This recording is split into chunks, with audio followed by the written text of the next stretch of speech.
We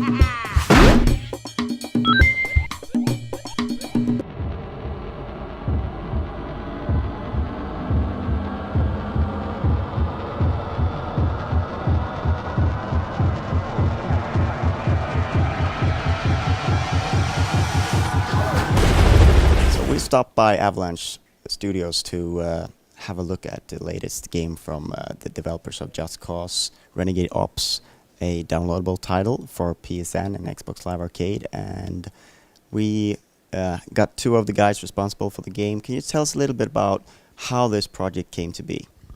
Well, when we were finishing up Just Cause 2, we were playing around a lot with the game and the engine, and we tried just pulling the camera up into the air to a top-down perspective, and we're just playing around with it like Just Cause 2 in that perspective, and everyone's gathering around the computer, and everyone's going like, wow, we should really do something with this. And we have a lot of people at the office that really like these old-school kind of retro games. So we basically started looking at games like Jungle Strike, Desert Strike, old Nintendo games like Jackal, lots of old school games, and just started putting together a concept for it. There hasn't been a lot of games in that genre, like the strike games and stuff like that. I remember them as a kid, but like sort of lately. Do you feel that the downloadable platform lends itself well to that kind of game? Yeah, I think it does, because I think back then, developers made games with different kind of goals than today. I think today that there's, especially with the big AAA budgets, there's a lot of expectations on dramaturgy, and I mean, it's like it's a blockbuster movie that you're playing off, and there's a lot of stuff that's going on that didn't go on back then. So basically, I think mechanics and things have evolved in the game industry for the AAA. The downloadable platform like XBLA really opens up for people to play around a bit more, experiment a bit more, and try more stylistic things, but also go back to like old school, pure game mechanic kind of game. So yeah, definitely, I think that's a good platform for it. So what happened then? You just pulled out like the 15, 10, 20 guys that were interested in doing this and created your own team within the team? Yeah, we're 8 guys. Just 8? Yeah, the core team for Renegade Ops was just 8 guys. The main part of the game was developed by that small team. And pretty much everyone in the team, as Axel said, are very interested in older arcade games. And also we wanted to do something with the shorter development cycle. And I mean, all the benefits of having a smaller team. So we developed a concept for, like Axel said, and showed it to Sega, and they wanted to do something similar. And could you tell us a little bit about, you mentioned some of the inspiration from a gameplay perspective, but I also get sort of, because those games were also inspired by movies and that sort of thing, and sort of where you're taking the direction with the story and what you want to, you know, because it's almost like, it's not parody, but it's sort of lovingly recapturing what those kind of movies did. Yeah, definitely. I mean, we were very inspired by movies, like, I mean, A-Team, and also a lot inspiration comes from comic books like G.I. Joe. When we wanted to do something a bit more grown up and gritty, so that's what we're doing. Speaking of A-Team, now you build a physics engine. Is that thing they did with the tank in that movie, is that even possible in real life? Because you know, you got to try it out with your physics engine and stuff.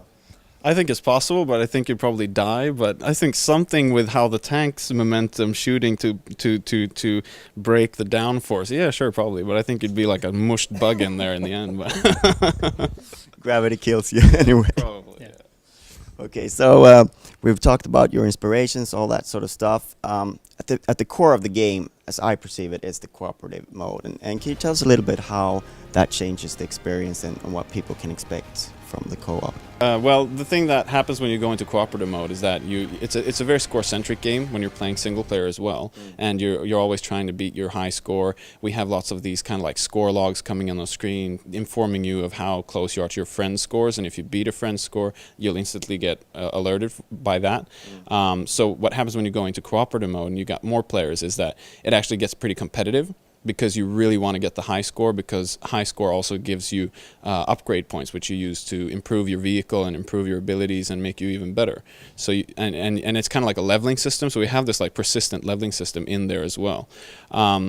So it's very score centric, and what happens is it's cooperative in the sense that you're all on the same team trying to stop Inferno, but at the same time it's very competitive about score, because it's all about who gets the most tanks and who's killing that one, who's got the killing shot on that one, and stealing pickups from each other. So it's kind of, you hate each other, but you're on the same side, and we really kind of, we call it like competitive co-op, and we kind of think it's a really interesting kind of gameplay. Yeah, a cool example of that is if you get a health pickup, a full health pickup, you get to decide whether you want to pick up the health for extra score, or if you leave it for your friend that really needs health. So constantly this competition.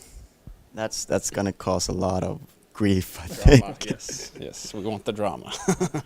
And you also have 4 different characters. Can you tell us a little bit about the differences between these and their vehicles? Yeah, sure.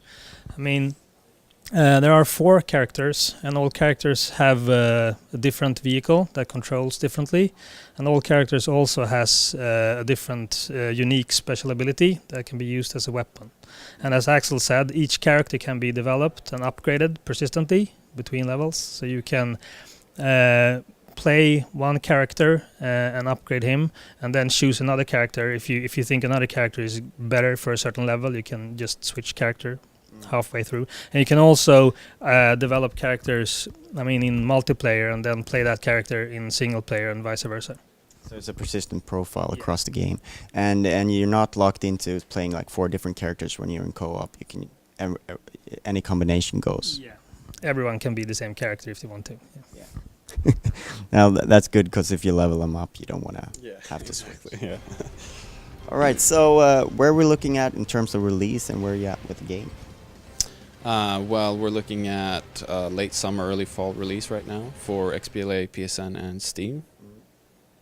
And you're feeling comfortable about that, and how are you guys playing it in the office right now and enjoying it, amongst yourself?